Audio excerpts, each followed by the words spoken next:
momento vocês interromperam, eu acho que enriquece. Para mim vai ser uma boa ajuda que vocês podem dar para mim. Eu vou ficar em pé e não eu poderia fazer sentado, porque eu vou dar umas rabiscadas, porque eu me mexo bastante, e italianamente eu não vou ficar um pouco angustiado se eu ficar parado. Não tem muito espaço. Isso, mas vou para frente. Bom, não é nada estranho eu vim falar sobre alimentação numa escola. O Rudolf Steiner dizia que quem cuida da saúde das crianças são os pedagogos. Na realidade, os professores pensam que só estão mexendo com a alma, mas eles estão mexendo com o físico mesmo. A maioria nem pensa mais, já sabe que um bom médico da criança é um pedagogo. Então, eu vou só continuar o que vocês, aos poucos, mesmo as pessoas que não estão tão familiarizadas com a pedagogia de Waldorf, percebem algumas coisas desse ponto de vista, dessa base, dessa ciência. E para a gente poder saber que alimentos que a gente tem, que a gente vai dar para os nossos filhos, você acha que é a angústia de vocês, acha que é a angústia de todos nós pais, a gente precisa de conhecer mais ou menos que forças estão atuando nessas crianças, para a gente poder ver que força que a gente quer ou não despertar. Eu vou tentar falar em 30 a 45 minutos, depois eu gostaria que vocês fizessem daí, então, as perguntas que vocês juntaram, que não quiseram interromper, ou que acharam mais adequado fazer no final. Dentro do ponto de vista antroposófico, eu vou falar duas coisas aqui que a gente vai se basear daqui para frente. Primeiro, que existem as forças físicas que todos nós temos. Essa espécie, quando nasce, ela tem biologicamente, ela tem um ascenso, depois tem um certo descenso biológico e até fenecer, até morrer. Isso aqui a gente pode falar mecanicamente, não é assim, mas como se fosse mecanicamente, isso acontece de 7 em 7 anos, mais ou menos em torno de 37 anos, a gente pode ser bem mecânico e falar que é 37 anos e meio, né? É mais ou menos o ápice, ou também ao final. Aqui agora a gente começa a fenecer, portanto, quem tem mais de 37 anos e meio já está fenecendo. Né?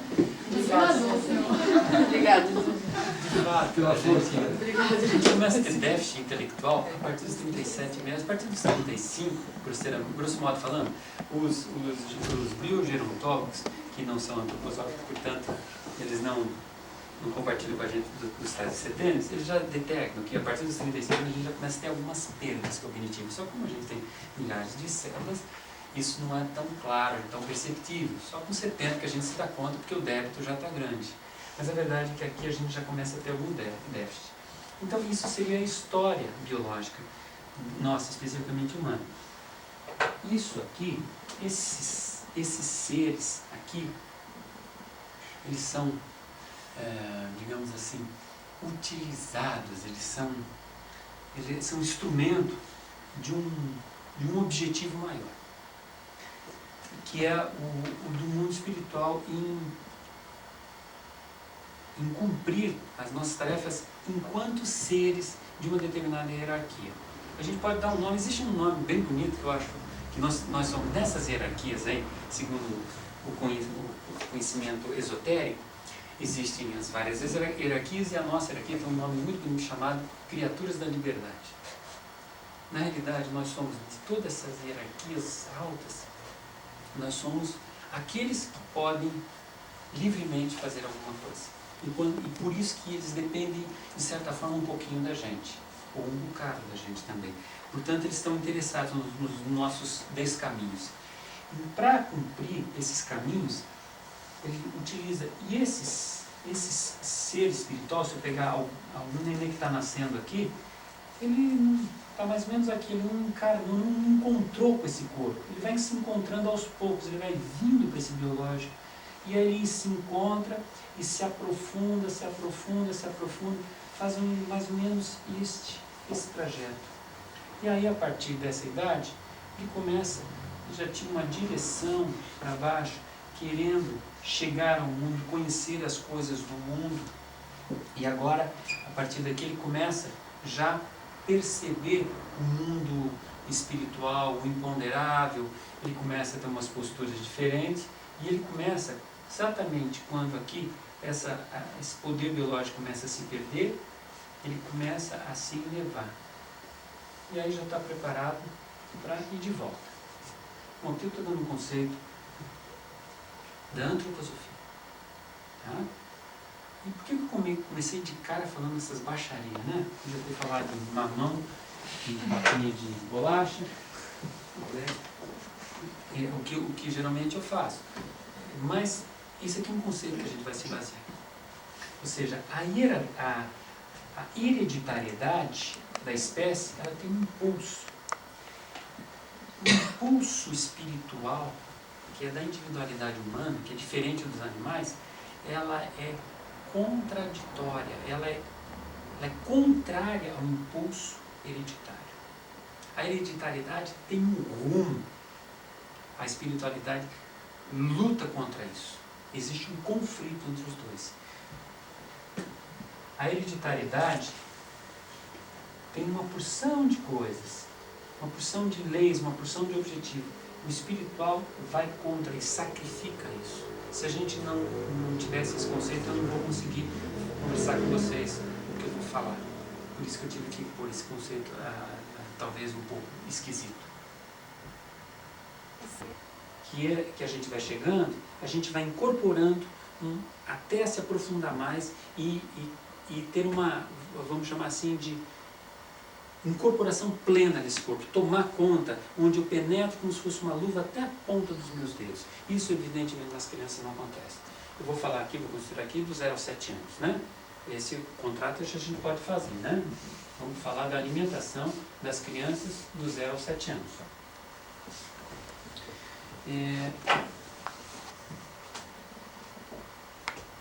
Se a gente observar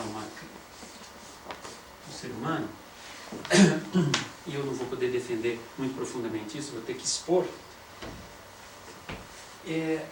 existem forças que vão modulando esse corpo. Essas forças emanam aqui da cabeça e elas vão dando forma para esse corpo, formas radiais, porque contrário a essas forças, e eu vou ter que sacrificar, vou ter que dar o resultado e não o processo de como esse conhecimento se constrói, do abdômen, segundo Rudolf Steiner, daqui emanam forças de forma mais ou menos arredondadas e um pouco caóticas, aqui do abdômen, como que os alquimistas identificavam como enxofre. Essas forças de enxofre são exatamente como incendiar enxofre, como se fosse a pólvora. Ela vai crescendo, crescendo, como uma massa de pão. Né? Quando vocês fazem pão, o pão é uma massa arredondada, ela tende à esfera, porque tem força de todos os lados. Daí o que a gente faz? A gente põe dentro de uma forma. Essa informar, né? São essas forças que emanam aqui desse sistema aqui. Os alquimistas chamavam, as forças que estão aqui, são as forças salinas. Ou seja, as forças salinas, elas são estruturadoras. E as forças de enxofre são forças de substância.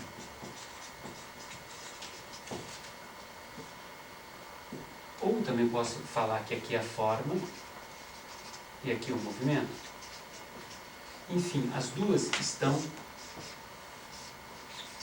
em contradição. E a nossa forma, o nosso corpo, quando a gente nasce e conforme a gente desenvolve o primeiro setênio, a gente é consequência desses dois conflitos, do que vem aqui, das forças desse sistema aqui, com as forças que estão nesse sistema. Se há predomínio de eu tenho um tipo, mais ou menos, que a gente pode agrupar. Se há predomínio dessas forças salinas, eu posso agrupar um outro extremo. Na antroposofia, a gente chama esse sistema aqui de sistema neurosensorial. Aqui, sistema metabólico motor. Muito bem. Com isso a gente conseguiu, se eu conseguir fazer vocês engolirem isso, já tá bom. Eu tive que fazer engolir, porque não vai dar para a gente falar todos os conceitos.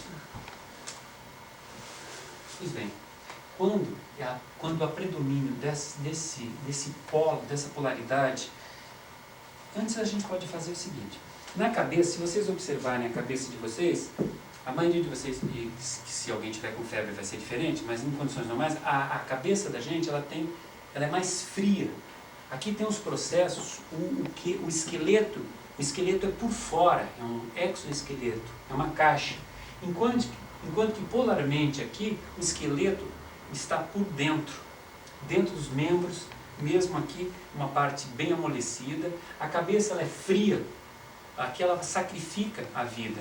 Os neurônios não têm vitalidade. Os neurônios, se é morto, não a perninha, mas a célula do neurônio for morta, não vai ter recuperação. Enquanto que aqui o fígado a gente vai cortando e vai crescendo. Aqui é a sede da vida.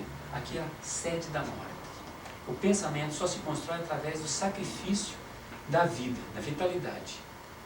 Por isso que nas escolas Waldorf não se alfabetiza tão precocemente. Por quê?